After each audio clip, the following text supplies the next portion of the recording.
Welcome to Red Ice Radio. I'm your host, Henrik Palmgren. Before we get to the show, I just want to mention our websites, red-ice.net and our soon-to-be-opened redicecreations.com, with all things related to Red Ice Radio, including our new subscribers section, with much more interviews. There is much more information to come, so stay tuned. Now let's get on with the show.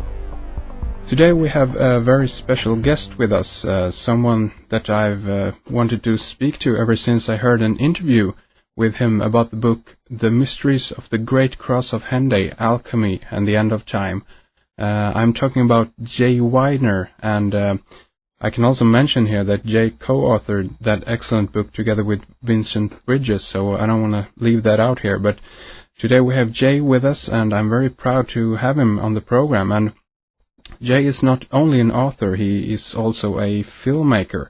He's behind Secrets of Alchemy, The Great Cross and the End of Time, a beautiful and incredibly exciting film that goes kind of hand in hand with the book, The Mysteries of the Great Cross of Henday. And Jay is also behind Earth Under Fire, featuring Paul Laviolette, Quantum Astrology with Rick Levine. Also Art Mind with Alex Gray, an awesome artist who, among other things, have done the artwork for the excellent band Tool, if you might be familiar with them. And Jay also has done Healing Sounds, Alchemical Healing, Yoga of Light, and Healing the Luminous Body, and much more. So Jay is involved in a lot of things, many interesting projects and many interesting people, and I think a few of you out there are familiar with some of the names I mentioned there. So, and I can also mention right away here that you can find much more about Jay and about his films at his websites. One is jweidner.com. That's Jay Weidner. That's WEIDNER.com, and also sacredmysteries.com. That's sacredmysteries, one word.com.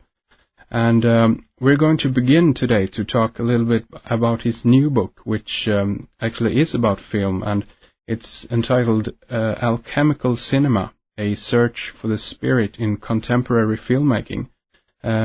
And it's coming out sometime this fall, and we might also get into 2012, The Odyssey, a new film by Jay. So all these subjects are very close to my heart, and I'm very excited about this interview. So let's get things on the road here. Welcome to the program, Jay, and thank you so much for being with us today. Well, thank you very much. It's my pleasure. Yeah, it's great to have you here. You're involved in so many interesting things, and I find it really nice that you're such a person that use all means necessary, so to speak, to get out your material, not only through books then, but I'm talking about through film and through DVD and also, of course, through the internet. So maybe we could, begin if you would like to, for those who don't know you or have heard about you before, if you could mention a little bit about your background and how you ended up writing and making films about these kinds of subjects. Yeah, well, let's see.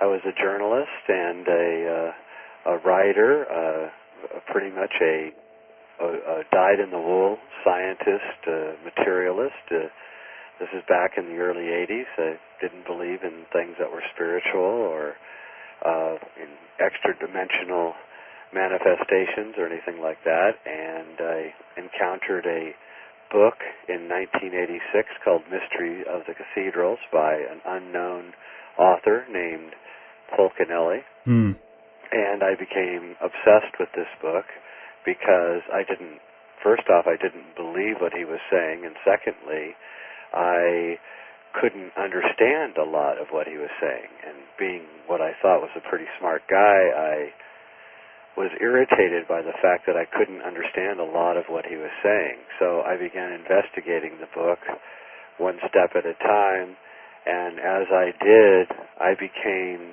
initiated into the realm of alchemy and what it really meant. And by the time my journey was over, well, it's not over yet, but by the time the first book came out in 99, I had completely altered my life, my belief system, And I realized that, of course, that the person who wrote the book, Mysteries of the Cathedral, Fulcanelli, had in fact initiated me through the book, which was probably the intention of the book, not to initiate me, but to initiate the reader. Yeah. And I was a completely different person, lost all my friends. Some of my family thought I had lost my mind. And as I had been involved in media in Hollywood, I was in Hollywood writing scripts and television shows before this happened. And so I always had a relationship with media and things. And so I took that knowledge of marketing and making films and writing, and I applied it to alchemy and to this understanding of this incredibly dense, intricate metaphysical science. And I have since gone on, and now I'm producing a feature film on the subject, 2 books, and it's quite an incredible journey. One day maybe I'll even write it down. But basically, I came to the realization that we live in a multiverse, not a universe, that there's multiple dimensions overlapping our 3 dimensions, and that these dimensions interact. And I realized and came to the realization that that is what alchemy really is, and that alchemy is a shamanic practice, a peculiar European shamanic practice, but nevertheless a shamanic tradition that goes back for thousands of years, all the way back to Egypt, and it transferred itself up into Europe through the Templars and through the interactions of what happened in Provence and in southern France in the beginning of this last millennium, around 1000 AD, and it transferred itself up into England and Germany and all through Europe, and eventually became ensconced in the architecture of the Gothic cathedrals, of which Fulcanelli assures us were constructed and designed by alchemists. And as I began understanding all of this, I came away with a much deeper sense not only of my own heritage, but that there was once an incredibly profound metaphysical structure to the societies of Europe that went back for a long, long time. That, I guess, became the mission of my life, to then try to get this down into paper and onto film, and to let other people know that the world that we've been told exists is not exactly the way it is, and that everything we know is wrong, and that once we understand that, we not only can understand the world as it really is, but we can feel maybe a little bit better about who we are and where we are and what we've done. In history. And so I guess that's my mission in life. Excellent. Yeah, and then I can see the connection. Then the step towards cinema and movies in general isn't so far, so to speak, because you were right there. So I mean, how did you? Have you always, incorporated this idea of I guess we're talking here about some symbolic movies. Is that correct? Yeah, I've always been fascinated by films ever since I was a kid. I saw 2001: A Space Odyssey when I was 15. Yeah. And the usher literally had to pick me up and take me out of the theater because I couldn't get out of my seat at the end of the film. And they had to get ready for the next showing. And I just couldn't get out of my seat. I was paralyzed after the film ended. And I never realized, I guess, until that moment that you could do anything you wanted in film, and you could evoke it in a way that made you respond not only in an intellectual way, but also in a spiritual and an emotional way. Yeah. And since that moment, I guess, when I was 15, I realized that there was nothing in life as exciting as motion pictures and cinema, and though most movies and cinema are not very good, occasionally one will be worth the effort. Yeah.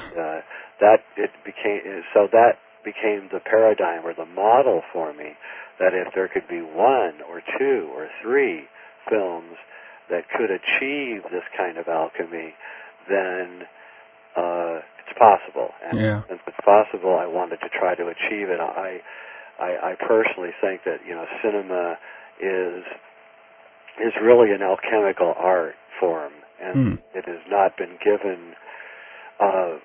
Today, we're now developing the technologies where people who are not wealthy and do not have a lot of money behind them can actually create some interesting films. Yeah, exactly. This has just come into fruition in the last 10 years or so. Before that, of course, you needed millions and millions of dollars to be able to make a film. Yeah. And so only someone who was extremely talented could work their way up into the upper realms of cinema and be able to do what they wanted. So only a Bergman or a Kubrick could actually do it. And today it's now opening up. The whole field is opening up. Everything is in an incredible state of flux and change. Yeah. Very exciting. And I think we're going to see some very bad films being made, and occasionally I think we're going to see some very good films being made. Yeah. And I'm very excited. Absolutely, yeah, I totally agree, and that is what happens when we are able to open up the arena in the kind of way that the digital media has brought. But I'm just curious here. Do you work digitally? Do you work? I do. I used to shoot film, and I love film as a medium, and I think it's in many ways superior to the digital medium, but I can't compete economically with the digital medium. It is just so cheap to make a film that it's just beyond. There's no comparison. I mean, exactly. A reel of film costs $800 or $900 for 10 minutes, and I can get an hour of digital for $5. Yeah, exactly. So I can't compete with it. So what I've done is I've tried to massage the digital medium into making it as palatable as I can towards the look of cinema. Yeah. I think I've achieved that. I think I've got a ways to go. But there's a lot of other people that are working on the same thing. I'm not alone. This is happening all over the world. Yeah. I'm going to make a prediction that in 5 or 6 years, if the human race survives, we're going to have a real golden age of cinema. Yeah. And I think it's happening. I think we're just right at the birth of it right now. Exciting. Yeah, because I know that in film editing software there are amazing plugins now that you can do miracles with if you got to take away, just as you say, the digital feel of it and make it this analog kind of mush out the colors and really get the best out of the footage, so to speak. So yeah, that's right. I think that's exactly right. I think that we have to. I don't do in my filmmaking. I don't do MTV kind of trickery. Thing like that. I try to treat the subject that I'm approaching with complete respect. Yeah. I don't need weird camera angles or fast cutting. To me, that means you don't have any content. Yeah. I like to say the 3 most important words in filmmaking are content, content, and content. So, if you don't have content, then all of your technical expertise is useless. Yeah. And I think that's my strongest suit in this, is that I do have a lot of good content, and I also know the technical side. Although I'm not an expert in the technical side, I know it enough to be able to pull off what I think needs to be done. And